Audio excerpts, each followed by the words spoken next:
All right. Welcome everyone to the Reset podcast for the Black working class. I am your host, Andre Clay, and today we have a very special show. As you can see, we have two guests with me today. Today's show topic: police and elected official accountability. Update on the Change Reform Initiative in Aurora, Illinois. Today's show is a special call-in show. Telephone number to call in is 708-414-0849. Again, that's 708-414-0849. Thank you to everyone that's viewing today on Facebook. Also to everyone that's viewing today on YouTube.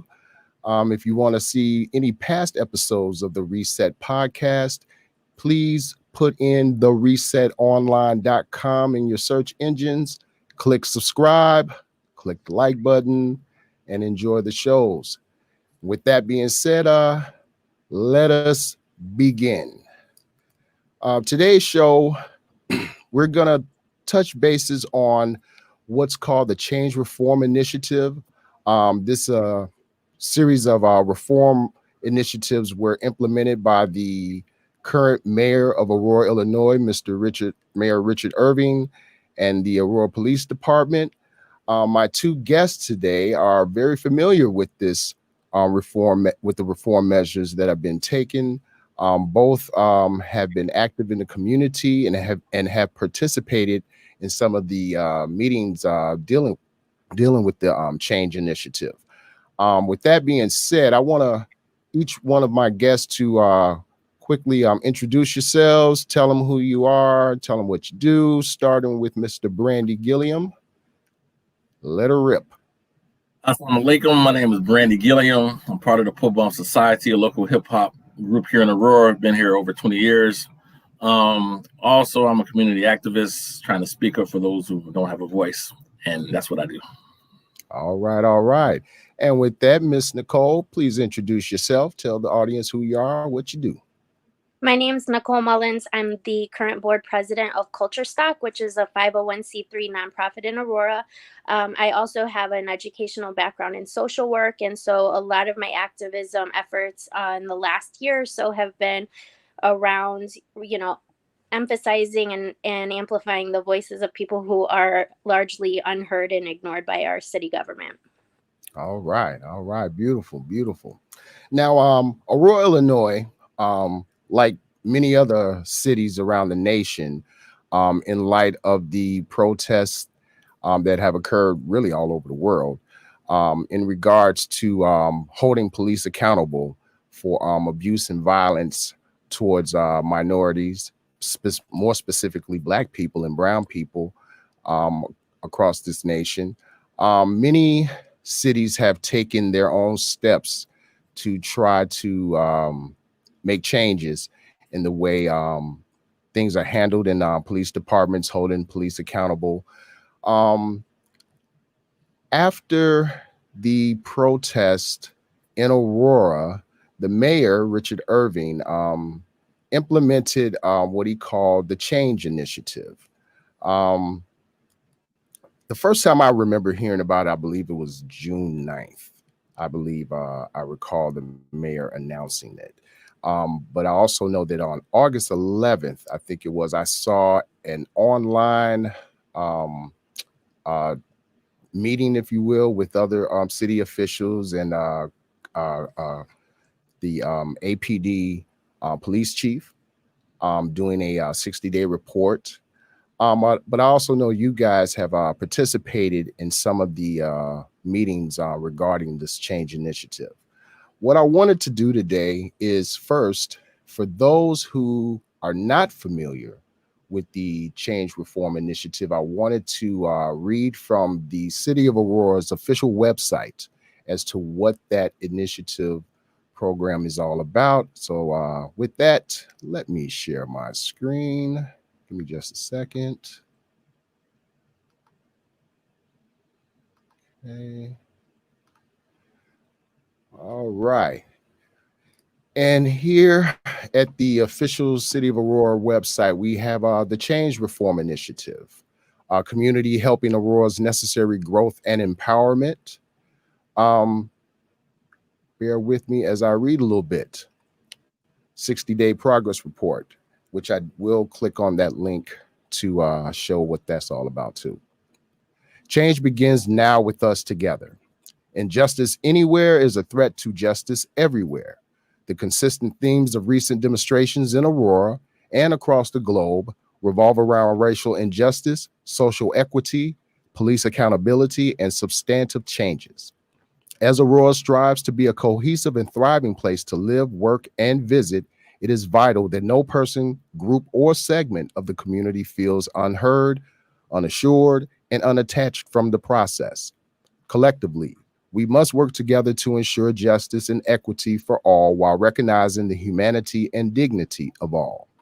Through the community helping Aurora's necessary growth and empowerment, change, reform initiative aims to do just that and more. The Change Reform Initiative is a multi-phased approach that focuses on 4 key areas of policing in Aurora during phase 1. While this is just the beginning and much more work will be done, the attention to these initial areas is a direct result of listening to and engaging with our community. 1. Review police use of force policy. Mayor Richard C. Irvin has accepted the national challenge to cities in America to take the pledge to review local police use of force policies. To date, the pledge has been taken by mayors across the nation, including local mayors in Illinois. This process will include a diverse range of input, experiences, and stories in the review process as we seek feedback on Aurora's use of force policies. Learn more about the National Pledge at www.obama.org/mayor-pledge/. Number 2, review police training policies. A thorough review of the training policies of the Aurora Police Department by an inclusive group of stakeholders will provide an opportunity to both learn about the current training process and to give recommendations for enhancements. From initial onboard training to regular ongoing training, the community will assist in reviewing the policies, measuring them with other best practices, particularly in the areas of implicit bias, cultural sensitivity, and community relations, and provide feedback for Aurora. Number 3, conduct an audit for body cameras. In 2019, the city of Aurora began discussions regarding the use of body cameras at the Aurora Police Department. During the current year, the city has been researching the matter with plans of budget adjustments in the next fiscal year. To that end, the city will be releasing a request for information on body cameras for APD. The request for information will be published by the end of this month and will give companies 30 days to respond. The goal is to gather information on all components needed for successful deployment and operation of body cameras prior to discussing local budgetary impact and implementation. Number 4, explore the implementation of a civilian review board. Currently, the Aurora Police Department's Office of Professional Standards and the Aurora Human Relations Commission address complaints of the conduct of APD officers.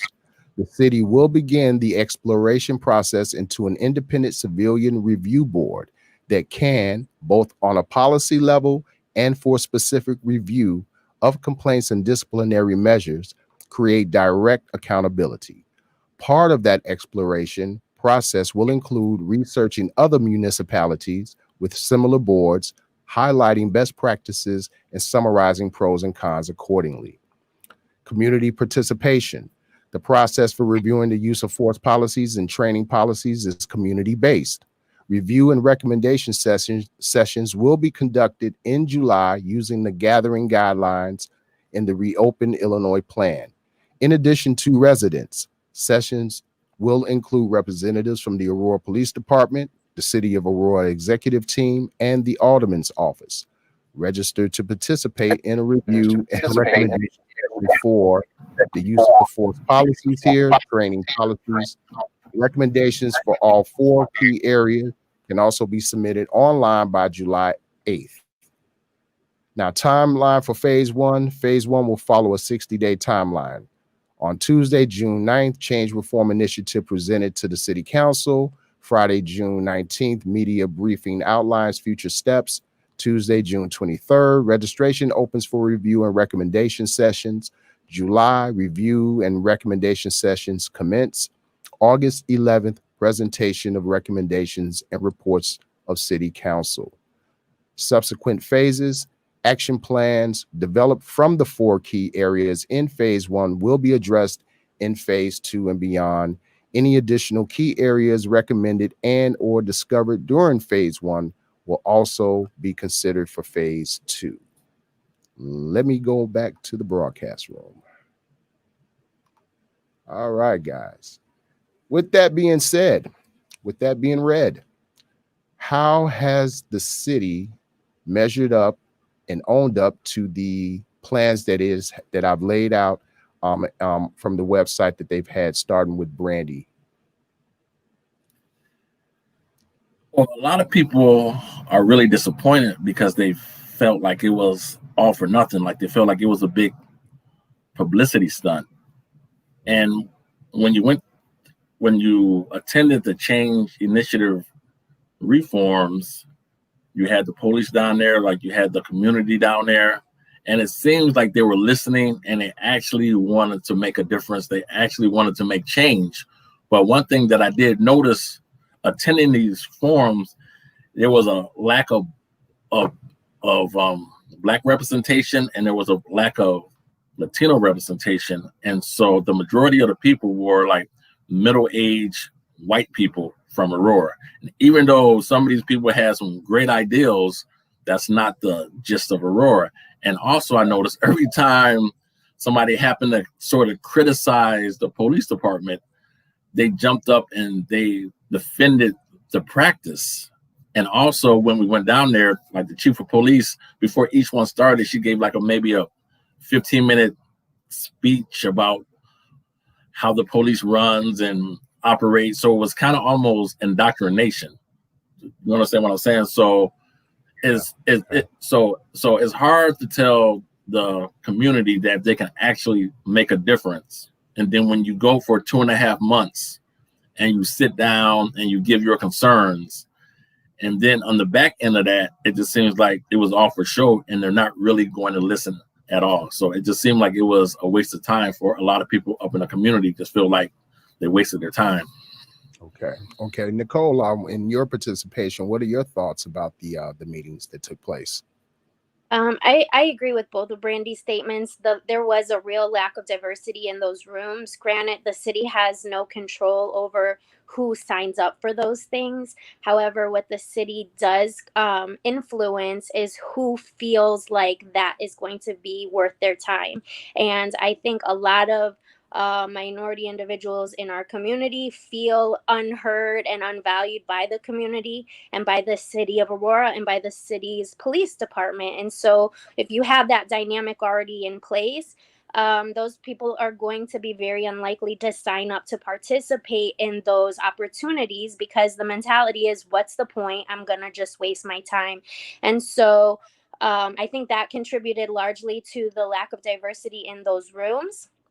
And, to Brandy's point about people feeling like it's a waste of their time, I, as a white female, feel like it was a waste of my time because, it was the city council meeting on August 11th that you referenced, where they did the report of the Change Reform Initiative after the 60 days to present on the ideas that were brought forth and the all of that. And at the end, at the conclusion of that, all of that was fine and good. It seemed like we're on the right track. And then Richard Irvin proceeded to share his views on the Change Reform Initiative. He pointed out that he spent, I think it was 14 hours at the police department one day following those Change Reform initiatives.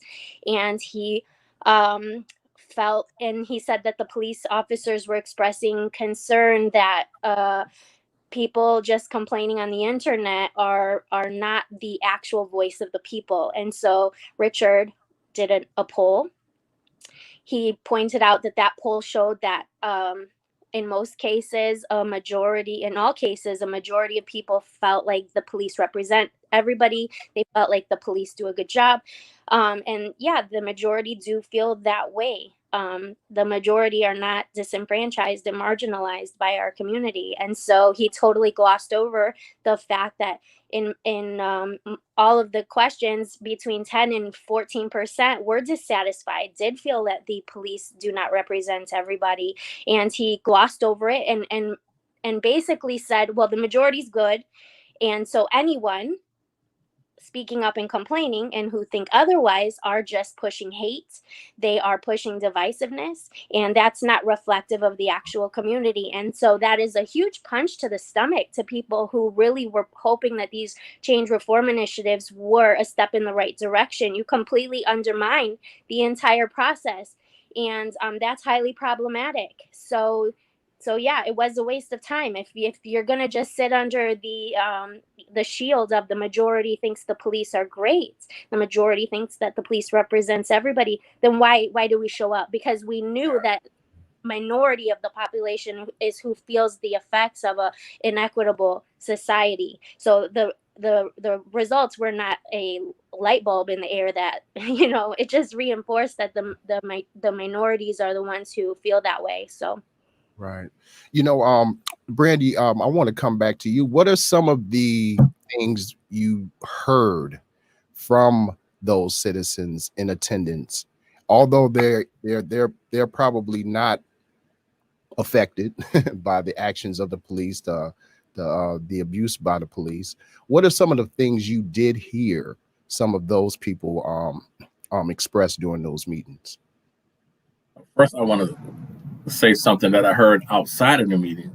Aurora has a large Latino population, but none of the forums were in Spanish, and none of the forums even had a translator. So how can you say you're really trying to reach the people who are affected if you're not trying to make a way that they can even understand like what you're saying? And now back to inside, one of the main things was it was a big, discussion about the term reasonable. It seems like the police have this imaginary thing where if it's reasonable to them, then like they can apply deadly force or chokehold or some other illegal maneuver if it's reasonable. So what's reasonable to person A might not be reasonable to person B. And so it was a lot to do with the terminology of the policies. Like that was the main thing. It was the terminology. Like, let's see, reasonable force, and then it was other things too, but that was one of the main concerns. It was like the terminology, because it seems like if the terminology is so broad, you can squeeze and fit in anything that you want to do to a resident because it's reasonable. I had to punch this person up in the face and choke them and, suplex them because it's reasonable. So that's a big term that the police wanted to defend. And like a lot of the residents were like, what is reasonable? Because you can't say putting a knee in somebody's back is reasonable if that person has asthma, or just doing what you think is okay is not okay. So one of the main things was like the terminology. Okay. Well, Nicole, when you were there, a question I want to know is, of those that were in attendance, how many of those folks did you see or feel were in agreement with the mayor and the police department versus the reality of what's going on in the streets, so to speak? That's really hard to gauge because a lot of people didn't necessarily speak up. They were there. I mean, we all had to introduce ourselves, but a lot of people were just, introducing themselves and not really specifying a stance that they have. I would say it was in the majority of people who were expressing their support of the police, and that that they're just present to make sure that they are representing everybody. And so I didn't get the impression that the majority of them had a real vested interest or experience in those people who have been mistreated or targeted by the police. I think they meant well. But in our sessions, probably two to three of us were outspoken in what we said, and the majority were just kind of present and listening and educating themselves. Wow. Can I read something, Dre? Go ahead. There's a person on Facebook. Her name is Margie. She said, I was asked to be quiet when I noticed the lack of representation and wanted to talk about the hard parts of the issue. I am white. Citizens that helped write it were paid by the city, and the polls did not reach those who would give a negative view. Damn shame. Damn shame. That's how I look at it. You know, from what the both of you are saying, it does sound like it wasn't all that productive to me. Not if they're not going to reach out to the large Latino community, not if those in attendance were not truly representative of those communities that are actually being affected by the police and their tactics, their use of force tactics, if you will. I wanted to go back to this change reform because something that Nicole had brought up about this the survey, it's a part of this PowerPoint presentation that they have. If you guys will be so patient with me as I share this screen again. Okay. All right. Okay, yeah, this was the 60-day report for the Change Reform Initiative dated August 11th, 2020 here. Yeah, here they have the phase 1 for initial actions. 1, review APD use of force policy. 2, review APD training policy. 3, conduct audit for body cameras. 4, research implementation of civilian review board. They give a timeline here from June 9th through August 11th, where the mayor announced the change on until when the 60-day report to the city council took place. And we have a quote from Chief Kristen Zeman of the APD, in which she says, "We can improve policing. We can build better relationships with our community. I won't give up if you won't." Additional actions on the timeline: community listening session with the youth in June, along with the mayor meeting with the APD officers, as was mentioned. In July, they had APD adopts the NAACP shared principles of policing, and the mayor joins the AAMA police reform efforts. Along with APD, launches public portal. In August, the executive team watches 13th. I would assume that's the 13th Amendment. Yeah. The documentary that was on Netflix. Also in August, City Council votes on new lobbyist. And then they have a survey on Aurora Police Department. Mayor Richard Irving offered, "We are on the precipice of change. It's not enough to talk, we must act." And below that, we see a picture of one of the Civilian Review Board meetings. And as duly noted, not very many minorities. Damn, you can see me in the back. See you kicking it back there low key with the hat on. I'm in the back corner. See. Okay, well, you know what, guys? I definitely wanted to as we look here, number 4, research implementation of Civilian Review Board. The details of this, I do urge our viewers to go to the City of Aurora's official website and search for the Change Initiative. And you can then take the time for yourselves and see and read what they've posted about these phases that they've implemented. Number 3, I see conduct audit for body cameras. 1 and 2, review use of force training policies. Okay, here they say they had 10 sessions, 20 plus hours 210 participants, 128 discussion points, 60 key recommendations, and 5 core areas. Now, something that I thought was interesting was when it came down to the police recommendations, policies 203 and 300, I saw that there were like 89. I think it was 89 as I keep scrolling here. No, 58. I'm sorry. 58 different recommendations made. And I do know that some of these recommendations come from the public, have been submitted by the public. Oh, wait a minute, 60. Wow. Well, to go back to, this is the part that I found very interesting. Very interesting. When Nicole brought up the polls taken, I did see that according to the mayor's reflections, automated voice land and cell phone survey of 540 residents in Aurora, interviews conducted August 8th and August 9th.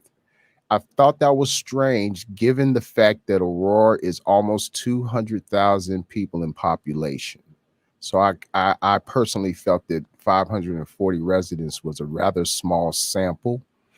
But one of the questions that they asked here, I see, would you say that you have a positive or negative opinion of the Aurora Police Department? We have 78% says positive, 10% negative, 12% don't know or no opinion.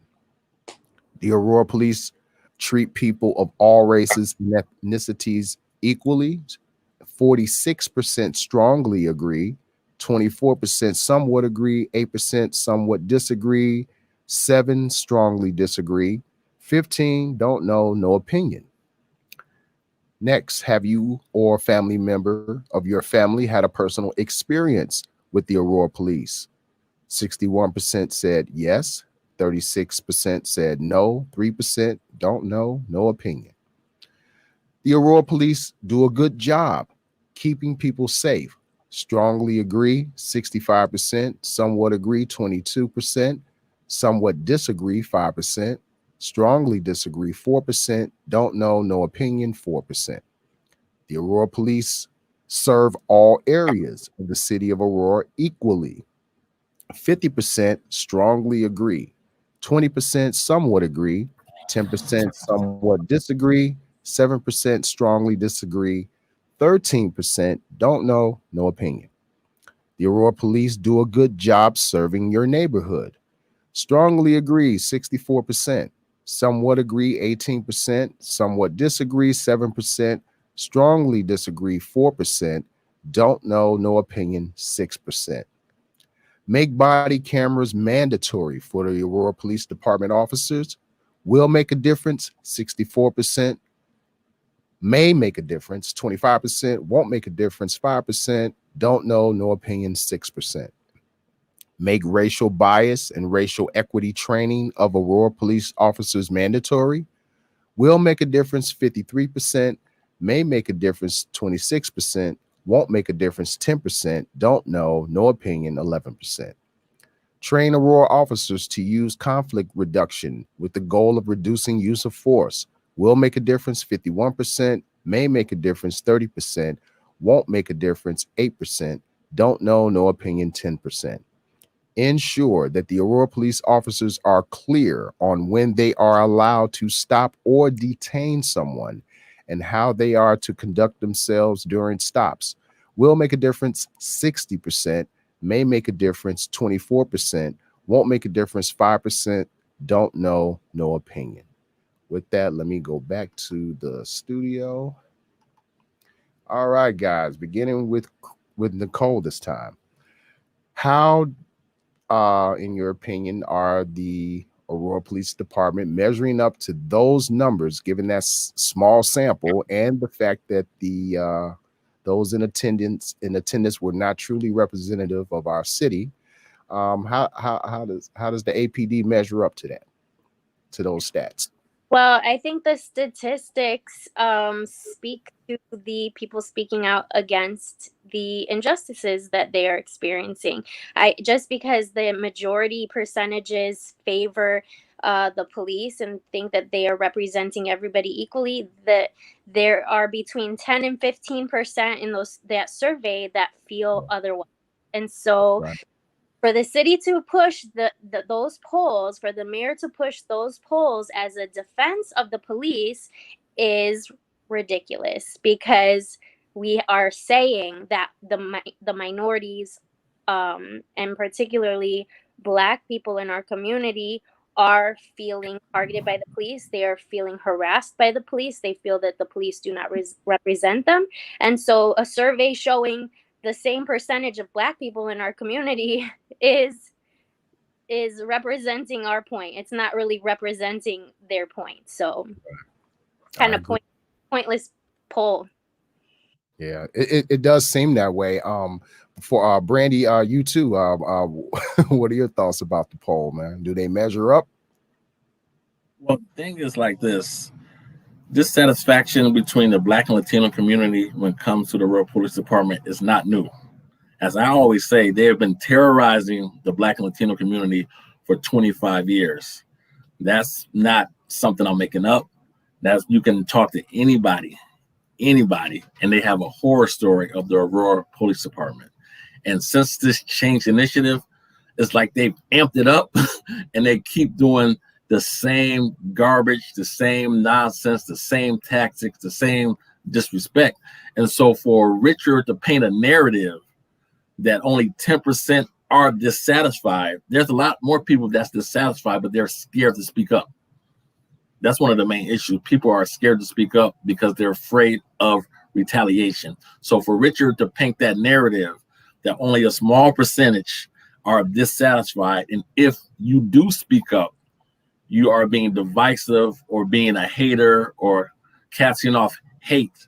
That's very dangerous, because when people are not heard, their actions will speak for them. And one of the main things at the Change Initiative was the police won't even acknowledge that their behavior in the past has been reprehensible. They won't even acknowledge the fact what they've done to the Black and Latino community for the past 25 years.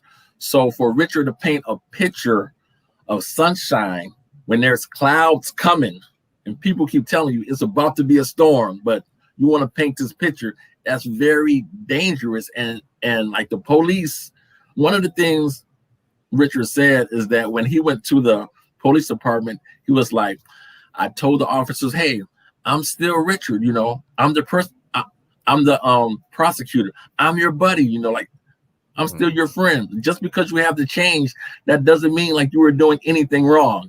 Look, motherfucker. No, he said go ahead. He said that change was just an acronym, that to changing means you're doing something wrong. And then he's backtracking. Change is just an acronym. He's not saying there needs to be change. Exactly. So like you can't use change as an acronym, but won't invest in the actual word of change to try to alleviate the pressure and problems of the Black and Latino community. So as far as your question, the police have not been holding up, have not been adding up, and that bogus bootleg survey that they gave to the people, according to Rich, the survey was conducted in Ward 6 and 7. But there's people in other wards who actually received survey questions. Nobody knows the demographics of the survey. See, that's not transparency. That's that bullshit. Well, and you understand what I'm saying? His reasoning, he said that his reasoning for pointing out that it was wards 6 and 7 that were surveyed was because those wards have the highest percentage of Black people in our community. And so he's presenting it to say, well, the majority Black community was who was surveyed, and these are the results from them. But that's not true. I know personally 2 people who were surveyed, and they're in wards 2 and 4. Wow. So that's like saying, go ahead. Well, you know, I just had a quick question in particular about those meetings. Why do you guys think there were so few minorities in attendance? I Starting with think one of the go ahead. starting with Nicole. Why do you think there were so few in attendance? Because they think, what is the point? Nothing's going to change. This is just lip service. This is just for show, because the city likes to tout this diversity as an asset of our community, which it is. But then in process, in policy, they do not. They don't represent those same diverse people that they want to hold up when it's convenient for them. So people are not coming and people are not speaking up because they continue to feel powerless. They continue to feel, what's the point? And then you use your voice to speak up. And then, like Brandy said, you're concerned for retaliation. And so that is the cause of the apathy. And then, let's assume that the city was genuine, right? Let's assume the city was genuine in this change reform initiative, which is why some of us went through it. And then at the end, to have the mayor's reflections kind of say, the police, you guys are great. Change is just an acronym. We don't really mean you need to change. What? Look at this poll. Majority says everything's great. So it reinforces that feeling of, what's the point? Right. Same thing with you, Brandy. Why do you think so few minorities ended up going to those meetings? I think Black people, we've been going to community meetings and meetings at City Hall. My first one was in 1989. Right. So nothing has really revolutionary changed our condition, and people are just like, what's the use? Why even show my face down here? And now I'm a target. Why even speak up? Now I'm a target. Why express all of what's going on in the community if you're not going to do anything but pay us lip service? And so a lot of people just feel like, what's the use of even getting involved, because nothing's going to change. And then when you see Richard's reflections, it kind of drives it home that nothing's going to change. Me personally, when I thought about that, I know Richard comes from those very same neighborhoods that the Aurora PD have generationally terrorized in a lot of cases, right? Thing about it is, he's very familiar with what's going on in these communities. And I guess it's disappointing for me to hear you guys share how disconnected it seems he's become in his ascension to this elected office. Margie, Logman, in the comment section, she wrote, "The group I attended were people who live in a bubble.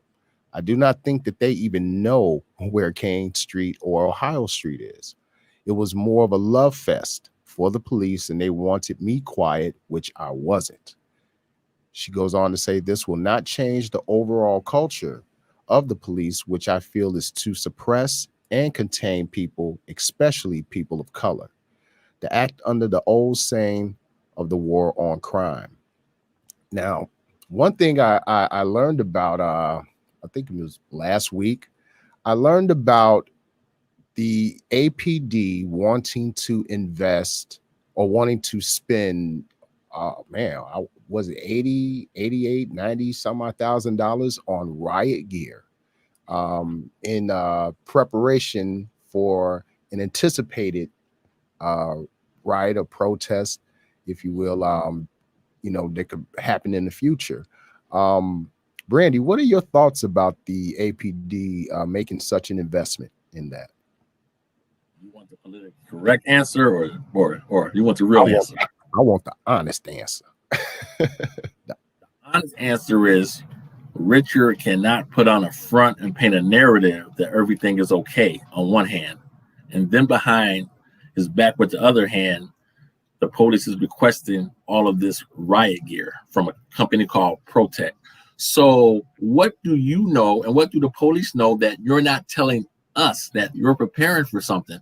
And Nicole said one time, I think she said one time, the police would rather toss $88,000 at the result of injustice instead of putting that $88,000 at the root of injustice. So like, you want to deal with the house after it's burnt up instead of dealing with the electrical system as you build the house. And so for the police to request this, and then for aldermen to not even bat an eye. One alderman said out of his mouth, I forget which one it was, but he said, I'm glad that we're getting this riot gear. Wow. Riot gear for a riot that happened one time in Aurora. Yep, I've never known one to happen before then. And then, according to what the police chief said, that protest that happened that Sunday, that large one, people infiltrated that protest from out of state, out of country, infiltrated the protest and actually sparked the riot. So you're about to toss $88,000 at people from out of town that sparked the riot.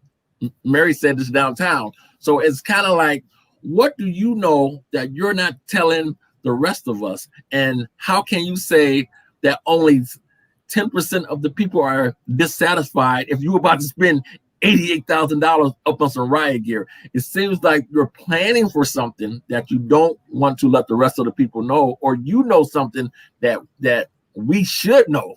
So it just seems kind of shaky, you know? What are your thoughts, Nicole? How do you feel about the APD spending that type of money on riot gear? I agree with everything Brandy said. I know that the argument against what do you know, and it was just one event, is going to be, well, we have to be prepared.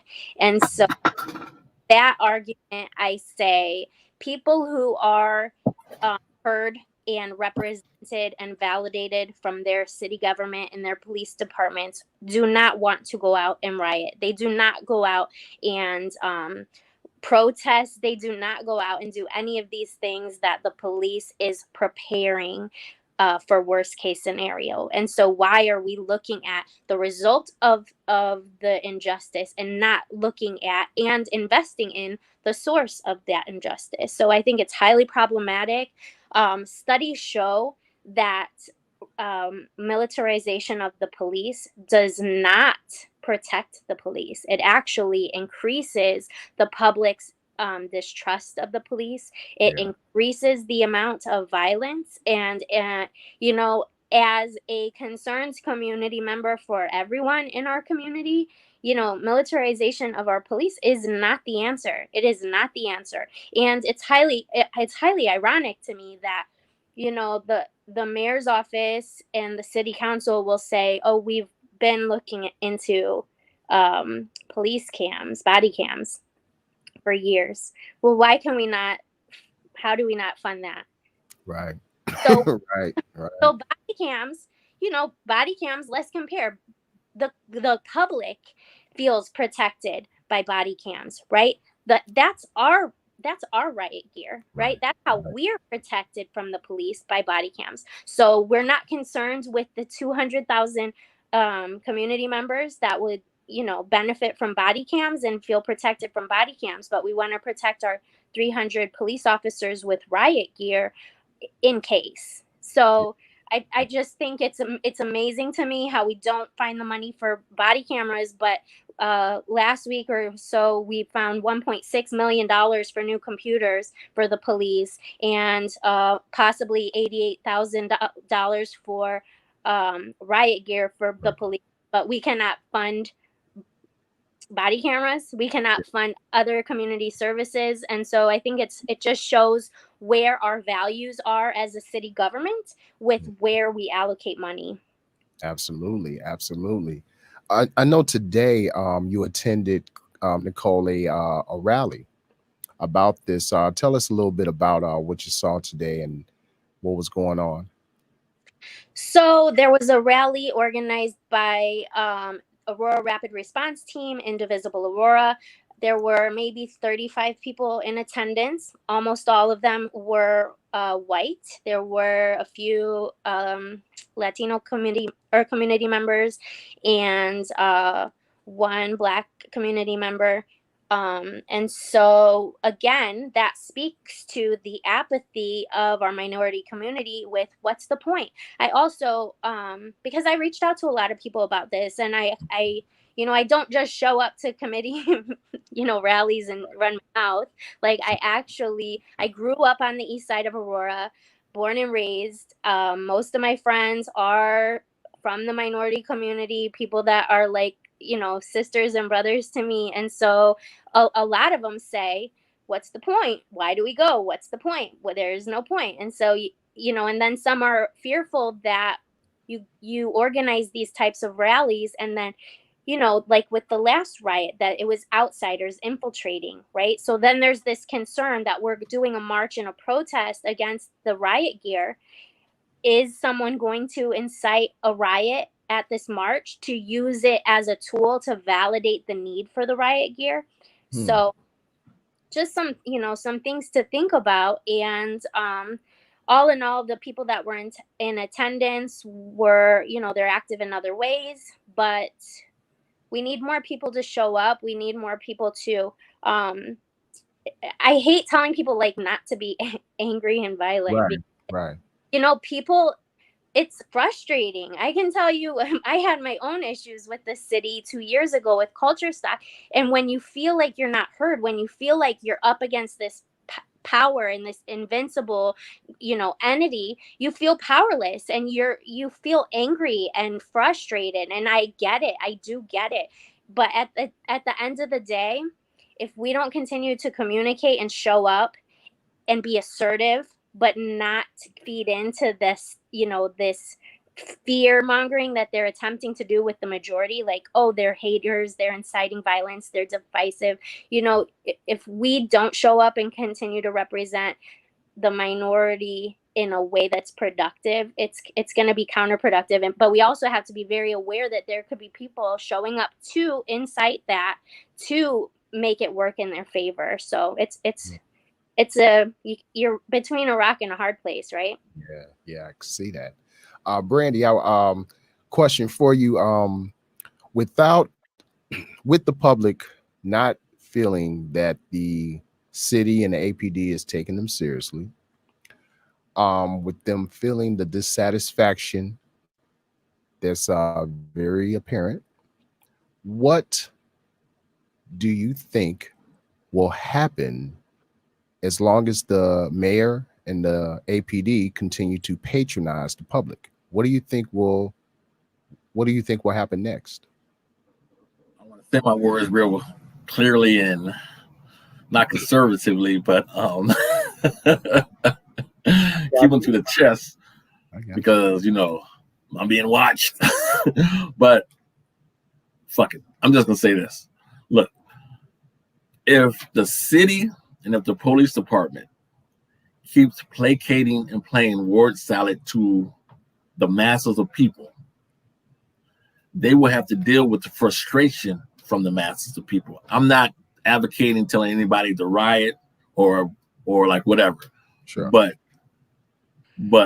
when the riots popped off because of George Floyd, there were riots in over 200 American cities. Mm-hmm. There were demonstrations and riots in every state in the union. They were protesting in goddamn Alaska and Hawaii. Yeah. Iowa, Nebraska. Yeah, it's happening there too. So the thing is, how can all of this global change be happening with police accountability? And only here in Aurora, the police station and the mayor thinks that they have it unlocked. They don't have it unlocked. They're arrogant, self-righteous, and are so tone deaf and so out of step with what's really happening in the community. So if it's kind of like if you're married to somebody and you keep taking that person for granted, or if you're abusive to that person and they keep telling you to stop, words only go so far. It's gonna come to actions. And so the thing is, we're trying to avert and avoid chaos if only the city would listen and actually make change. To this very day, Richard Irving has apologized several times to the Black and Latino community for what the police have done. And then 5 seconds later, he gives praise to the police department that they're damn near perfect, and he's holding their nuts saying, hey, you guys are great. You can't apologize to Blacks and Latinos for the injustices of the police department and then 2 seconds later say the police department is doing a great job. To this very day, as I speak right now at 4:51, Chief Zeman has not issued an apology to the Black and brown community for what the Aurora police have committed atrocities, brutality, constant harassment for over 25 years. Has she admitted that it happens? No. She apologized on a global level, right, saying some police out there did bad things and like it puts a mark on our police department. But she has yet to apologize and says the Aurora Police Department apologizes for what some officers have done to the Black and brown community over 25 years. Now, that's arrogant, and it goes to the mind state of the Aurora Police Department. They really do not think that they've done anything wrong, and they think they got this unlocked. But I'm warning them. Me and Sadiq went to community meetings for the past 5 years, and at each community meeting, I swear to God, Andre, I got up and said, the cake is in the oven. Aurora is a giant powder keg, and the fuse is lit, and you don't even know it. I said that at each community meeting. 5 years later, this happens. I'm going to say this again. When the people are not heard, the rage of the innocent, their actions will speak for them because that's the only way they have to talk. Dr. King said, a riot is the language of the unheard. That's right. The majority community in Aurora is not being heard. There's 10% of Black people here in Aurora. So when Richard speaks, he doesn't speak to the 10% because we don't put enough money into his campaign and we don't have an economic footprint here. So he speaks to his white investors and white homeowners, assuring them that everything is calm and cool and you can invest here. So he overlooks the Black community. So for him to get reelected, he doesn't even need the Black vote. But I'm telling you, Richard and Chief Zeman, if you do not listen to the people, their actions will speak for them. That's not me being hate or trying to incite a riot or speaking hate speech. That's just history. That's just history. So nobody wants to listen to Blacks and Latinos until you have a riot downtown. I call it a rebellion, a uprising, and then everybody's on TV talking about, we hear you, we want to listen, we want to help. But now it's a waiting game, and now Richard is like, hey, fuck it. Everything's cool. Everything is not cool. It's dissatisfaction, and dissatisfaction always brings about change. And so if the police and the mayor and the aldermen do not want to listen to the people will make them listen with their actions, and that's just history. Yeah. Well, Nicole, at this point, then, at this junction, what can the public do? If what more can be said or done to wake the mayor up, wake the APD up, make them listen? Having any suggestions? Well, one thing I want to point out is that 10% of dissatisfied people in a population of 200,000 is 20,000 people. That is a lot of people.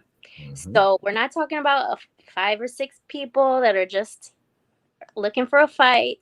We are talking about 20,000 people at least who feel unrepresented in our community. And so, how do we make change? Well, you're going to be preaching to the choir if you think you're going to go to the alderman. I'm not saying you shouldn't. Definitely be on them. Write to your alderman. Call in and speak at the starts of city council and community of the whole meetings, because you have every single meeting that they have, you have 3 minutes to speak that you can sign up for public comment. So you want your voice heard? Yeah, send emails if you want, make phone calls to your alderman. But what I found to be most effective is to go publicly to their platform, go to their front door where they feel comfortable to be making their decisions and speak there. But also start running for different boards, different committees, any place that there's a position of power where you feel unrepresented, or where you feel like the work is not being done to represent the whole community. then we need to just start taking over those boards and those committees. Period, point blank. You're not going to go begging to someone who has no empathy for your cause. You're not going to go. People are human, right? They're limited in their worldview to their own personal experiences. If you live in a bubble, you are not an empathetic person, you're not going to care who is suffering, right? Until it shows up at your door. So if those people aren't going to care, then guess what? You just unseat them. Absolutely. I agree with you. I think that, we should be more politically involved. We should definitely be running for more elected offices in order to make the change, because we're not seeing that change coming from those who are currently in office. I think it's a shame. It's very disappointing that the public continues to feel that our local government don't have our backs. It's a shame. Go ahead, Brandy. You got something to say? I'm getting ready to open up the phone lines before you get started. If anyone is interested in calling in and adding to the discussion, our telephone number is 708-414-0849. Again, that's 708-414-0849. Go right ahead, Brandy. All right. You have to kind of look at it like this. This is a paradigm shift. The police department, the culture must change. City Hall, the culture must change. In downtown Aurora, the arts downtown must change, because everything in Aurora is white locked, which means you have to go through a white board or a white committee to get anything done if you're a person of color. So even that mind state and everything must change. The police department, are they going to change? I don't know. The mayor, will he change? I don't know. Downtown art, will they change? I don't know. But we have to keep applying pressure and make people uncomfortable. One of the main things is, Sadiq always says, politicians do not like to be embarrassed.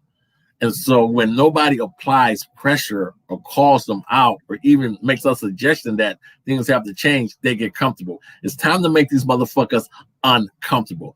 Only when you make them uncomfortable is when Rich came out and I call him Rich. Richard came out and was like, we hear you, we want to make change and stuff like that. He was uncomfortable then, but now he's comfortable. And now it's almost like a waiting game, because they're trying to wait out the protesters, the ralliers, like the grassroots organizations, let them go back to sleep, and then it's business as usual. But it's a waiting game because there's a demand list that's still at the forefront. And so when the city does these change initiatives, they could be like, well, we don't need to address the demand list because we're doing the change initiatives. See, like, that's one of the game plans, but it's a waiting game. But the grassroots, us at the grassroots, we have to get more organized, more concentrated, and stop going 100 different places and have a concentrated effort and effect, lock in and aim at the target. How, Brandy, how effective do you think more citizens being holding positions in the local government will be as well?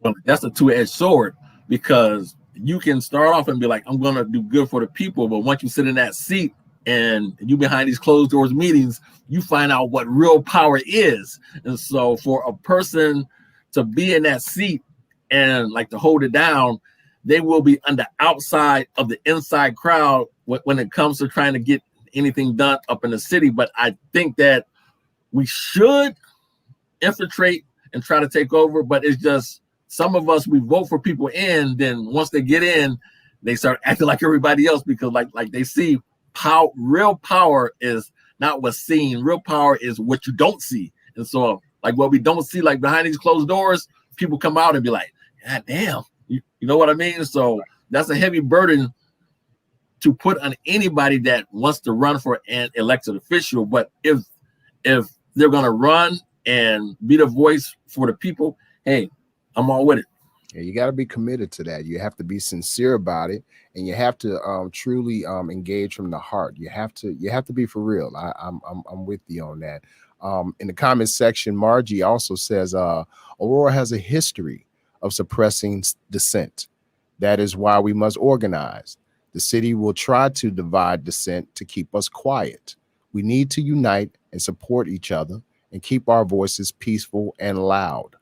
They try to drive us to complacency. Absolutely agree. Absolutely agree. Well, all I could say is, Mayor Richard Irving, things don't change. You may not have a job pretty soon. He said that, not me. No, I know Richard too. I'm just keeping it real. I mean, it's unfortunate that, again, that the public in general feels this way. Those folks from those communities that are being affected by the police department, not being heard, not, that's not going to help you, because it's those same folks who put you in office. Okay. Those same folks are going to vote you out. And go right ahead, Brandon. This is the thing. When Richard came into office, it was like a breath of fresh air, because under Pierce, Stover, and Wisner, it's like they didn't even acknowledge the Black community even existed. Exactly. And he was, and I remember when he ran, I don't mean to interrupt you. I remember when he ran, because it was a hopeful sentiment amongst the public, that he was going to come in. Yeah, exactly. He we got a Black man in the office, first time ever. He comes from the same communities. He's very familiar with the plight of poor folks around the city, the minority communities, and that he would get into office and he would address those concerns that we have. And again, it's disappointing to folks. So when is election time for him? I think it's next spring. Yeah, we got until next spring, bro. Got to get it right, man. Got to get it right. I don't know what to say. It's unfortunate, man. It really is. But this is one of the things is it's like, you hate to bump heads with a Black man who's the first Black man mayor, the first Black mayor of Aurora. Nobody wants to bump heads with Richard. Like, nobody gets glory out of this. Like, nobody feels happy about the end of the night. But it's like, all of the other mayors, we had to bump heads with them, but we expect more from you because you come from us. You know what it's like to live in South Wind and Eastwood. You know how the police treat vice lords and gangster disciples. You know how they treat us. You know what I'm saying? And so for you to get in office and like negate all of that and act like everything is fine, it's like a punch in the gut to everybody. You know what I'm saying? For instance, if there's a person in Eastwood that has a legitimate concern about the city, then there's an investor, a white investor that donated $5,000 to his campaign. Who is he going to listen to? And that's the main thing. White investment dollars are controlling this mayor and like controlling City Hall. So Black people, like the 10%, he doesn't even acknowledge. And so it's like, hey, it is what it is. But let a white man show up like with some money and want to invest in something. He's all ears, all there, trying to calm down the public and trying to reassure them that Aurora is a safe place to invest. That's how come when the riots kicked off and like people started heading towards the outlet mall, Richard got shook, was like, hey, we can talk about this. And now he's like, he don't give a fuck. You know what I mean? And like, that's sad to be a Black man in that position with Black people thinking you're the hope of them, and then you just let everybody down, and like you don't even address the Latino and Black community. When you talk to white investors. Yeah, I think it's a real lost opportunity. Like I can understand that it's a very different position for him to be in as the first Black mayor of Aurora, and also have a majority of the community being white. And so he's kind of in a tough position to start with, right? And I feel like it's a lost opportunity in how he's handling a lot of things, because, the majority of white people who are prejudiced and have implicit bias and maybe don't even acknowledge how that manifests within their life, all of them can think of a Black person that they think is a good person, right? So Richard had the opportunity to be the person that they look to as the exception to the stereotype, right? And look at him for kind of guidance in how to empathize with people who do not look like them. I feel like the opportunity that he had is wasted because he's pandering to the majority instead of taking those opportunities to say, listen, historically, both nationwide and within our own community, Black people have been marginalized and disenfranchised, and we want to do better, right? He had the opportunity. You can speak truth and not put certain groups out, right? I have plenty of conservative Republican friends and family, right? I don't water down what I say, right? But I try to say it from a perspective of where everybody can understand a perspective, right? We all have a lot of mutual ground. Right. But the unfortunate thing is that we pick a side, we stick to the side, and we're diehard sticking to that side instead of focusing on the commonalities and instead of focusing on the empathy. And so I do feel like it's a lost opportunity. I do feel like Richard Irvin is pandering to the majority because it's to his benefit, whether it be for his business or for his political career. And so I hope he makes a change and a shift and he realizes, that whole reflections from the mayor, that was unnecessary. It undermined the entire change initiative. We were making strides, I thought, with the change reform initiative, and he just undermined the entire thing. That was unnecessary. It was pandering to the majority. It diminished any of the work that he did, and I hope he starts doing better. Wow, well said. Well said. In the comment section, we have Miss Mary Foltz watching. Mr. Vince Green, absolute power corrupts absolutely. Margie chimed in, fame and fortune has overtaken him. She also says April elections, Mayor Irving. This is what's going down. You may not have a job, man. You may not have a job, bro. That's too bad. No phone calls yet, but that's okay. We had a lot of good information, a lot of good perspective from the two of you. I think you guys did a great job coming on and sharing with the public what's been the meat and potatoes behind the change initiative and what appears to be more pandering by our elected officials and police department in regards to real reform. It's too bad. It's too bad. But with that being said, I think we're going to end the show. I do want to thank everyone for tuning in. If you guys want to see this episode later on this evening or tomorrow, or any of the past episodes of the Reset Podcast, please log into theresetonline.com. Again, that's theresetonline.com. We are streaming all the time on Facebook every week, YouTube every week. And with that being said, I do want to thank everyone again for chiming in. And we're out.